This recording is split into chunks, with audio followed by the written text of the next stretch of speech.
Hello and welcome to DFS Coach Talk. I am Joe Sarvati, affectionately known as Coach, and I am here to discuss this Thursday evening slate, 7-game main slate. And we're doing an update to our earlier podcast. We wanted to just get more information out there with as far as player news and some of our thoughts on builds. There certainly has been some important player news that has come down the last couple of days. So we wanted to go over a bit of an abbreviated version of our normal podcast and just update everybody so that they'll be ready to build those lineups tonight. It has been a long week, it seems like. It seems like we haven't had NBA action for a month to me, but I am chomping at the bit to get going here. I think this slate is really intriguing. There has to be some smart selections on value and some obvious strategic maneuvers on who you're going to pay up for. So let's go over some information here, get everybody up to speed, and we'll go from there. All right, first game on the slate. First of all, I want to thank our presenting sponsor, Prize Picks, and we'll go over the offer that we have with Prize Picks right now. All right, 7 o'clock. Cleveland at the Detroit Pistons. Cleveland's favored by 6. 208.5 total, 107.25 implied for Cleveland, and 101.25 for the Detroit Pistons. Cleveland comes in 35-23, Detroit 13-45. We've learned that Lauri Markkanen is probable. We expect him to suit up in limited form minutes-wise. Definitely not somebody we're going to target with his first game back in quite some time, but it will shuffle the rotation a bit there, no question about it. The big news is Garland and LeVert are out. So that's massive news because, it very much makes a huge difference on this slate. And we'll talk about that when we break it down. The only designation for Detroit is Frank Jackson, who is probable. So looking at this game, obviously the big choice and value play we'll know ahead of time because it's the 7 o'clock game, so we'll get that information before lock. But really the starting point guard for Cleveland, whether it be Rajon Rondo or Brandon Goodwin, is going to be a fantastic value play. I would assume, whoever the starter is going to get the majority of the minutes. It may go, 28-20 kind of split, but enough that the starter should be able to accumulate a good amount of statistics DFS-wise against a poor defensive Detroit team. So we're going to be watching that very closely, and that could be one of the key value moves of the day, either Goodwin or Rondo. If Cleveland surprises and, start somebody like Jetty or something like that, we'll adjust. But for now, one of my value plays is going to be whoever that starting point guard is for the Cavaliers. Other than that, Mobley at 7K on DraftKings seems too cheap to me. With all of the scoring being gone from Garland and LeVert, somebody's going to have to pick up the scoring slack. And generally, that's going to be Mobley in this type of scenario. So Mobley's, I think, a really sharp play. I like him over the 7-6 Allen. And there's a lot of plays at center here, so we have to sift through those as we go through here. Kevin Love also is a good scoring option at 6'2" off the bench. He should get solid minutes. My only concern is with the return of Lauri Markkanen, is that going to cut into some of his minutes or Jetty's minutes? Dean Wade's probably going to be the biggest loser in this group with Markkanen returning, so he's not playable in my opinion. So for me, it's the starting point guard Mobley, and then let's see how things settle in with the new with Markkanen coming back in the new rotation. As far as Detroit goes, it's hard to really target Detroit. They've got all their guys playing, and you've got some cheaper prices, but Cade Cunningham is cheap. He's only 6'6" on DraftKings. I believe he's in a flat 6K on FanDuel, which is really almost too much to pass up as far as value goes. As far as paying up a little bit for 6'5" Sadiq Bey, he certainly has potential here. Jeremy Grant, you don't know what exactly you're going to get from him. His floor is probably 18, his ceiling's probably 50. So he is a good GPP play, but maybe too risky for me other than that. Isaiah Stewart, played great during the last few games before the All-Star break, but, it's 4.9s and definitely, it teases you a little bit to want to put him in there, but he's got to go in against the 3 7-footers for the Cavaliers and Markin and Mobley and Allen. A little bit of a tough matchup for him. Plus, I think Bagley's going to start chipping away at a few of those minutes inside, and Kelly O as well. So expect that Detroit team to have like a 9-man rotation with Hayes, Bagley, Diallo, and Olynyk coming off the bench, and maybe a little Frank Jackson too, or Rodney Magruder. So not a team to target, low total, low implied. Maybe just Cunningham on FanDuel, where he's just really too cheap to pass up. All right, game 2. It's a 7:30 game. It's the Boston Celtics, Brooklyn Nets. Boston's favored by 9. It's a 214.5 total. 111.75 for the Celtics, 102.75 for the Brooklyn Nets. Coming into the game, Boston hot, 34-26. Brooklyn's hanging on 3 games above 500 at 31-28. Despite being 1-12 in their last 13 games.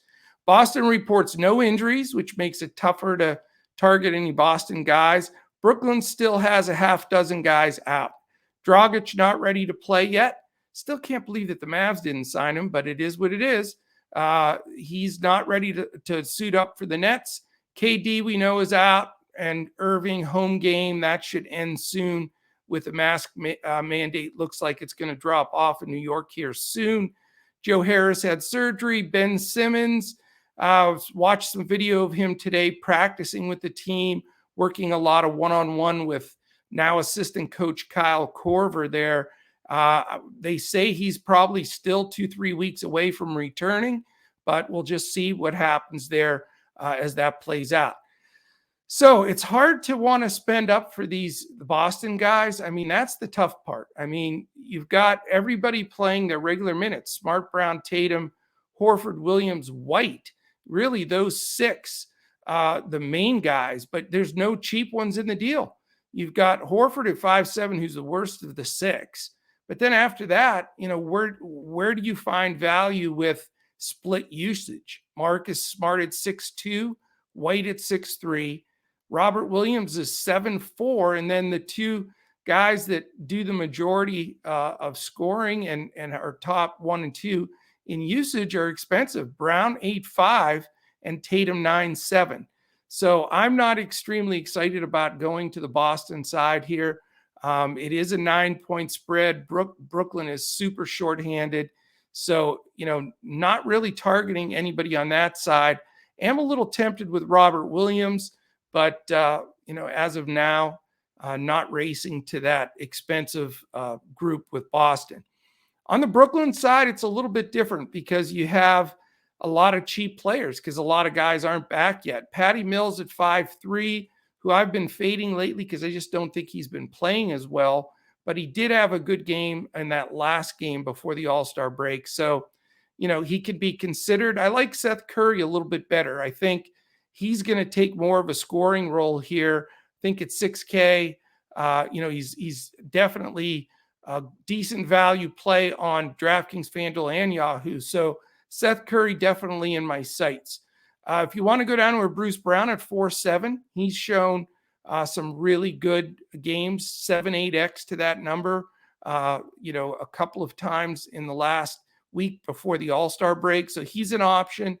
And then you've got James Johnson, who's probably going to be pretty popular, especially if he's starting. He's only 3.5, could get solid minutes, and is definitely tempting there.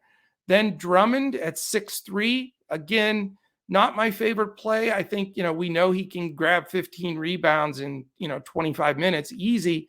But LaMarcus Aldridge is ready to play. You got Cam Thomas, Kessler Edwards, Blake Griffin, and even Nick Claxton and Day'Ron Sharpe. So you've got a lot of guys pushing for minutes at the bigs with that team.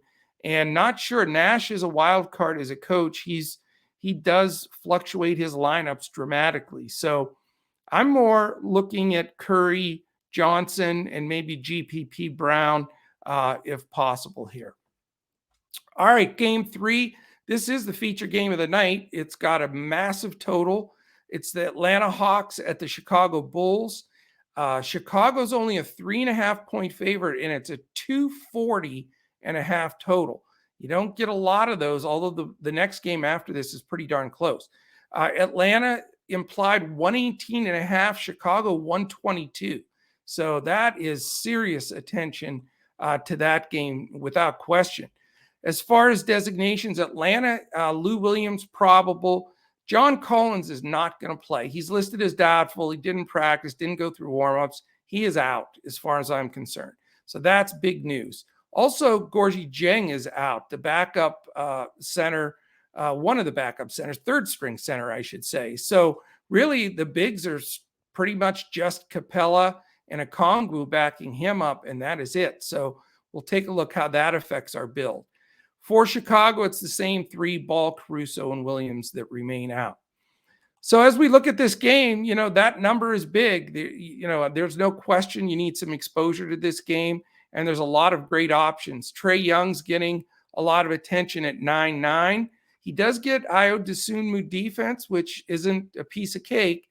So I'm not as excited to go to that pay up of Trae Young. I think a lot of people in the industry will. And I get it. I mean, it's a 240 total. It's supposed to stay fairly close. He is points monster. So definitely can consider him.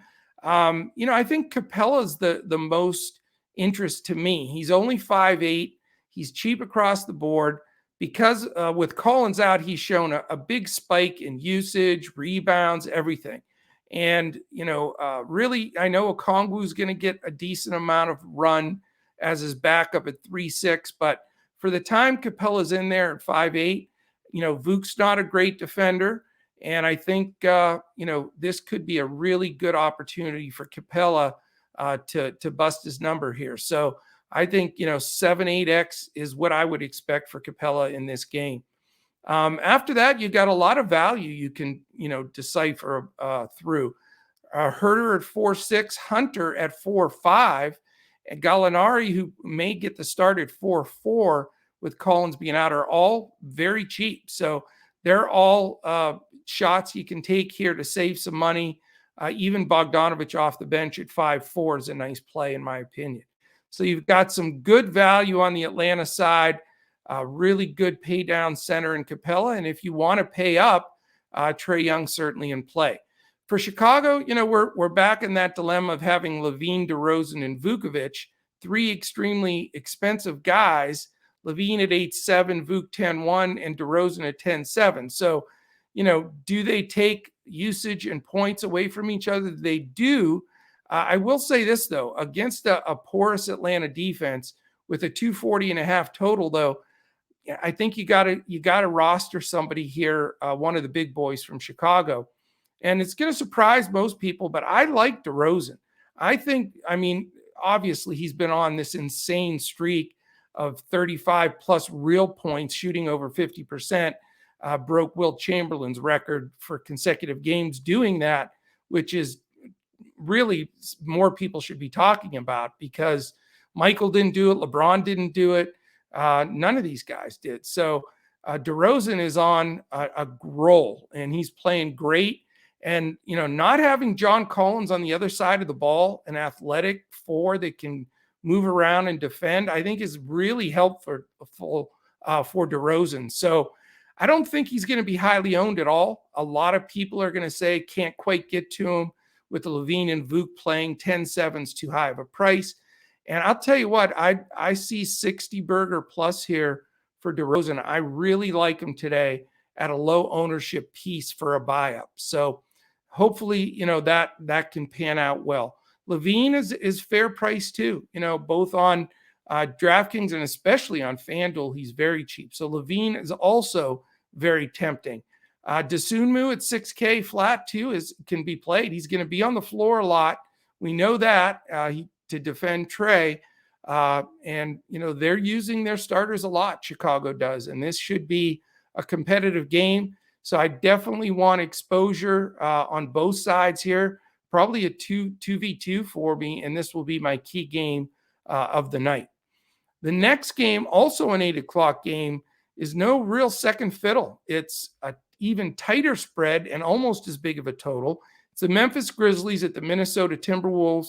Memphis is favored only by 1.5, and it's 1 point less, 239.5, with just as impressive implied totals, 120.5 for the Grizzlies and a big 119 for Minnesota.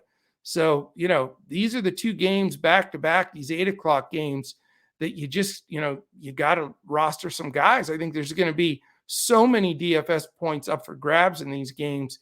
It's going to be hard to pass on them at all. As far as designations, Brooks and Pons are out for Memphis, and Wright is out for Minnesota. So in essence, other than Brooks for Memphis, these teams are at full strength. They're well rested coming out of the break, and this should be a real shootout. One of your fine buy-up options, obviously, Ja Morant at 10-4. He is going to get some Pat Bev defense, but Ja is in that class of somewhat undefensible at a lot of points. And just because you have one tough defender, they can run some high pick and rolls, and get him Beverly off of him. So Ja's certainly in play.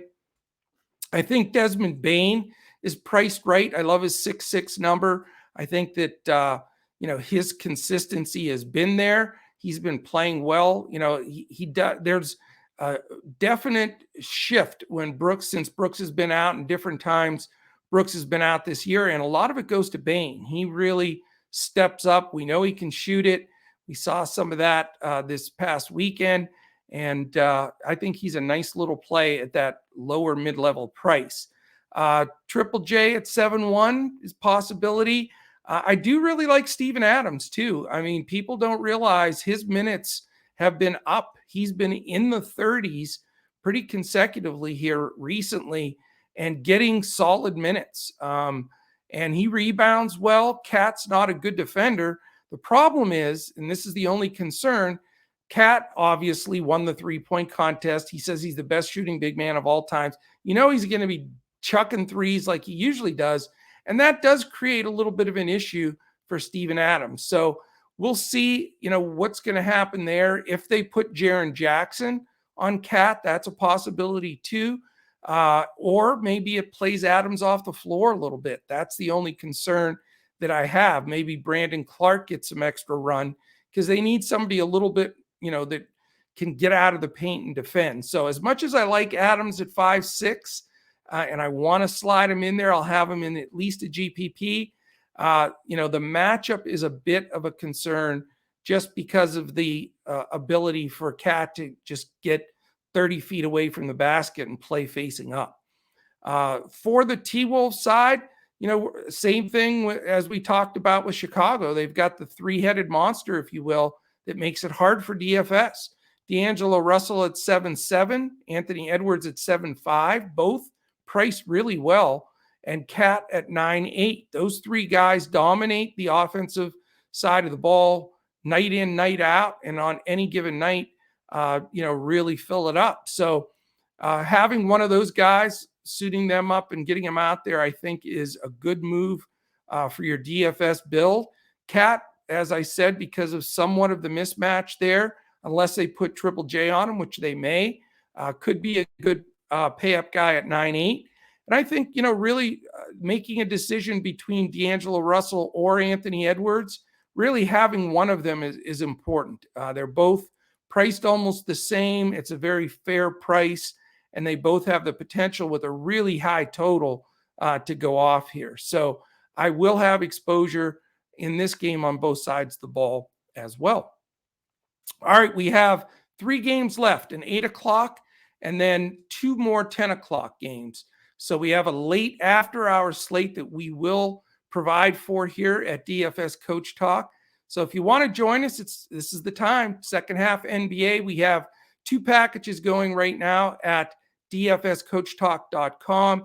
The Luka Special, which takes you all the way through to April 1st, or our second half NBA that takes you all the way through the playoffs until June 19th. So check it out, dfscoachtalk.com. Also, check out our presenting sponsor here, Prize Picks. Go to prizepicks.com. If you're a first-time depositor to Prize Picks, use the promo code CoachTalk, all one word, no space. You get 100% match all the way up to $100. And if you put $100 in, they give you the $100 credit. It's not like dripping in $2 or $5 a day kind of baloney. They just flat out match it and put it on there. So really suggest you give Prize Picks a shout and use that promo code CoachTalk. All right, the last 8 o'clock game on the slate is the Phoenix Suns and Oklahoma City Thunder. It's Phoenix by a big 10.5. That's a concern. 219, certainly a huge dip in total from the last games. Phoenix implied 114.75. Oklahoma City 104.25. For the Phoenix Suns, we know that Chris Paul's going to be out for 6 to 8 weeks with that thumb surgery. Kaminsky pain, which is a big one we talked about in the previous pod because we thought he'd be starting at point. He's out, and Saric is still out. So we'll talk a lot about how that's going to affect that Phoenix rotation. Oklahoma City has a bunch of designations because they don't care if they win. I think they're going to rotate guys through in and out, make up injuries, whatever it is. But they have some guy by the name of Sarr, Olivier Sarr. So you never know who they're pulling out next.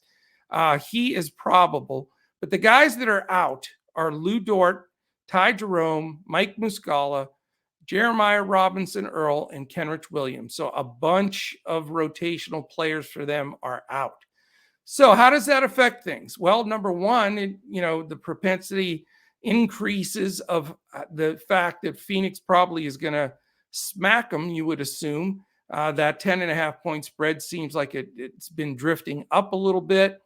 So that's a concern. Blowout possibilities. This is really the only game on the slate. The last game a little bit, Golden State, Portland as well, but especially this game is the one I have concern about because of that blowout potential. So the big decision here and where everybody's going to be looking and the decision that has to be made, which we may not have this information before lock, is who's going to start for Phoenix at the point.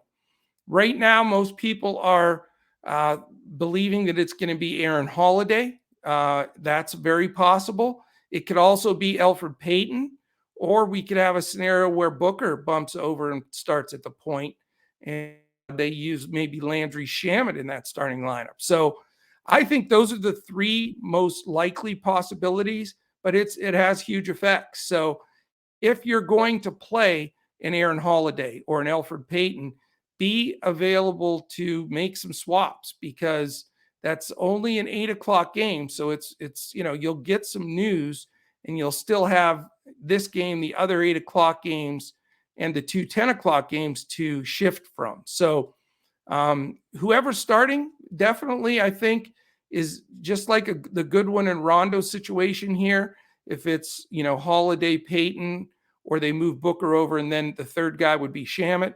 I think those two value plays, the Cleveland guard and the Phoenix point guard as well, are the two most viable value options to pay way down. So that is going to be in play for me with my rotations of lineups for sure. Booker, I think, is a great play today. He's one of my favorites. He's 8-8. He's definitely going to pick up some of the assist ratio that's going to be available with Paul being out. I think he'll be expected to just do a little bit more of everything. So Booker is a high priority for me. And the fact that he's sub 9, I think, is very fair. I think you'll see with Paul being out, it won't take long at all before that salary increases quite a bit for Booker. From a value standpoint, other than that point guard position, Mikal Bridges at 5'8", Crowder at 4'7", Cam Johnson at 4'3". Those three guys are always capable of getting to the number in a good lineup, good matchup against a terrible front line from the Thunder. That brings me to Deandre Ayton. Again, I'm a little concerned about the blowout, but Ayton at 6'9" should absolutely massacre that front line of the Thunder. How they're going to stop him with Baisley, Roby, and Pokashevsky, he may kill somebody there. So I think Ayton's a terrific pay up guy at center. He's not one of my favorite plays. I think, those that listen to this every day, I question his motor sometimes, but man, I think he just falls into, 7X here without trying, as long as the game stays close enough, long enough. So I think he's a high consideration for me.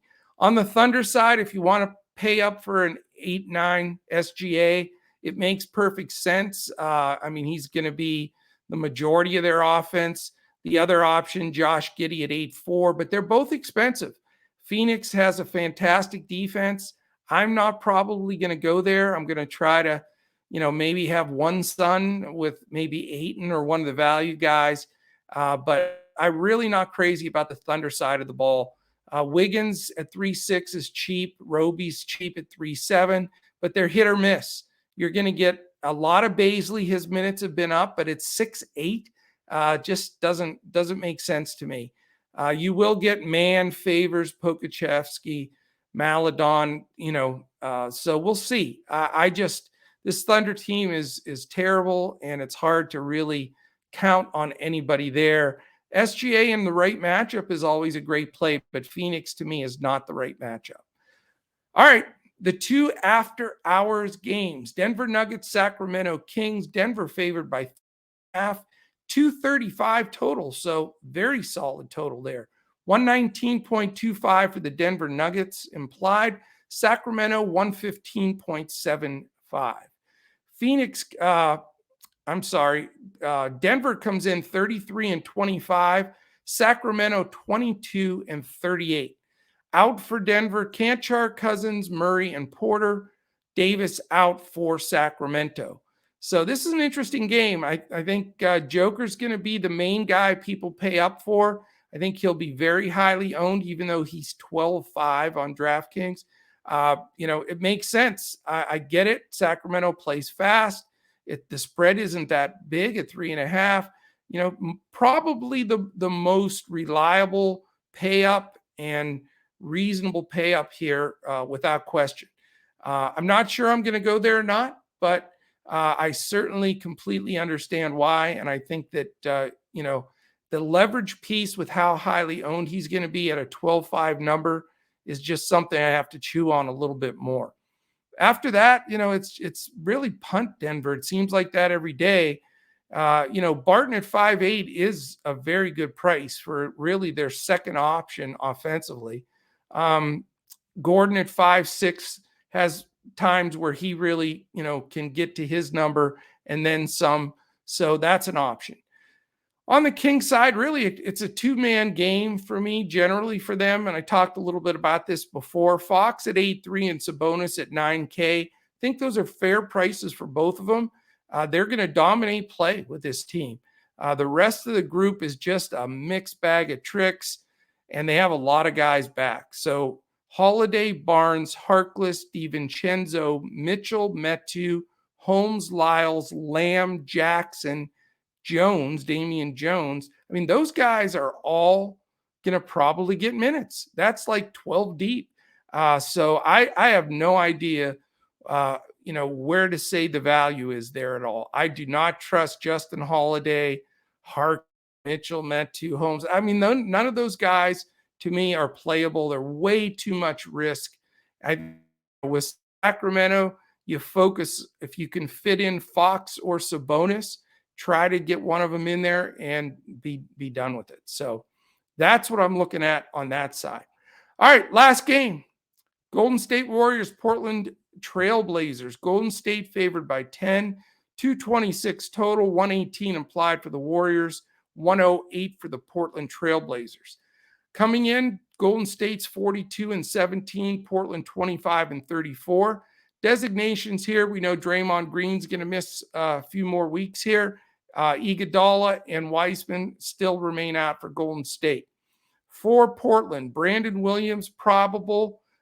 Keon Johnson is also probable. When you're mentioning guys that, Portland's in trouble. And then guys that are out: Bledsoe, Lillard, Luzada, who we've mentioned every single show, all year. Luzada's got traded. He still has never played. But the big one is Nurkic. He is going to be out for a while. So that creates the third wild card spot of value. Who is going to get the center minutes for Portland? And is that the spot to go to save your money? Because there is, if you can feel comfortable with the starting point guard from Cleveland, the starting point guard from Phoenix, and the starting center from Portland, you're going to get three super cheap guys, and you could probably pay up for a DeRozan and Joker and something like that, in my book. But that has to settle out. We have to determine who the starters are for sure and if they're going to pay off. Right now, I believe it's going to be Mr. Watford, Trenton Watford. I think he at 3-4 could get a majority of minutes at center. I think Greg Brown is also in play here at 3-2. I expect those two to be the main two bigs. I think you're going to get an uptick in rebounds and points in the paint from Justice Winslow, but he's all the way up to 6-1. But obviously the two key guys for Portland that will do most of their DFS and real scoring are Anthony Simons at 8-1 and Josh Hart at 7-2. So I'm comfortable buying up for one of those guys, and I think Watford is a decent play. Now, again, there's only two 10 o'clock games. If he is not determined the starter, then I'm not going to play him. But as of now, I think that at 3-4, he's going to allow me a lot of salary relief to do some other things I want to do. So I'm plugging him in for now. I think even though he's a little undersized, he can hang in there, even though Golden State is the number one defense in the league. So I may have two Trailblazers, as crazy as that sounds, but they just don't have much depth. They also have Drew Eubanks now, who they traded for. That's the other third piece. I know they added him to the BetUS, or not BetUS. BetUS is a good place to go, though. That's one of our presenting sponsors as well. But as far as FanDuel goes, they added Eubanks. So maybe he starts at center. We just need to see what that news is going to be, and we're going to get some serious value there because Eubanks is cheap as well. So let's see what that news drops. Have yourself ready to pivot and make some swaps if you need to. Curry at 10-2. I don't know how much they're going to need him in this game. After shooting 1 million threes this weekend and, making everything, you wonder if he's just going to come out firing or not. I mean, 10-2 is a big price. I get it. It's decent. I think I'd rather go to Clay, though, at 6-7. He's super well rested now. He's got over 30 minutes in a couple consecutive games. I think he's a good price, and I don't see how Portland's going to slow him down. If you want to go on the cheap, Gary Payton, they announced that he was going to remain in the starting lineup instead of Jordan Poole or Otto Porter or Jonathan Kuminga. So, we'll see what kind of run Payton gets. There is a little risk with that based on he could get 18, 20 minutes is all. So we'll just have to see how that rolls. Wiggins at 6K, not really interested. Looney 4-4. I just think with Poole, Porter, Kuminga, Bielitsa, Lee, and Toscano Anderson, they have enough bench now. They finally have some depth, and I think they're going to use it, with that great record that they have and playing a lesser team like Portland. So really, Clay, I think, is the value play there. And if you need one more value spot, if you don't have the guts for those three spots I had mentioned, I think Payton could be an option there. Or you're going to get a very low-owned Poole, Porter, Kuminga, those three off the bench. So all options. All right, that is it, my friends. We buzzed through this. We want to get it out, the update to you so that you can build some lineups. We would love to have you. DFSCoachTalk.com. You can dive in for as little as 3 days for $10. Try us out. Smash with us. We have the best Discord in the business, and we'd love for you to give us a try. So appreciate you. We're on a roll here. We've got a podcast tomorrow. Crash and I are going to be tackling that one big time, and we'll certainly be back for that one tomorrow. It is 9 games tomorrow, and then another 6 games on Saturday. I did want to mention, too, there are 3 teams tonight, Minnesota, Oklahoma City, and Phoenix, that are on the first night of a back-to-back. All right, best of luck. Thank goodness the NBA is back, And let's go out there and crush it in NBA DFS.